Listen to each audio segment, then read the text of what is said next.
Video பார்க்குற எல்லாருமே Instagram ஃபேஸ்புக்லேருந்து வாரீங்க. அதுலேயும் நிறைய பேர் தப்பாக கமெண்ட் பண்ணிக்கிட்டு இருக்காங்க. உங்களுக்காக நான் ஒன்றே சொல்லிக்கிறேன். என்னுடைய உழைப்பு, நான் பாத்ரூம் க்ளீன் பண்ணுறவன் தான். என்னுடைய உழைப்பை வச்சு தான் நான் சாப்பிட்டுட்ருக்கேன்.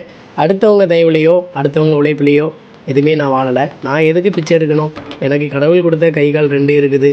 பாத்ரூம் கழுவியாவது நான் என்னுடைய வயிற்று பசியை நான் போக்கிக்கிடுவேன். அவங்களுக்கு சொல்கிற ஒரே ஒரு இது தான், சரிங்களா? ஸோ கமெண்ட் பண்ணும்போது கொஞ்சம் பார்த்தே பண்ணுங்கள். நான் உங்களை மாதிரி வீட்டில் இருந்து சம்பாதிக்கலை. நான் வேலைக்கு போய் பாத்ரூம் க்ளீன் பண்ணி தான் சம்பாதிக்கிறேன்.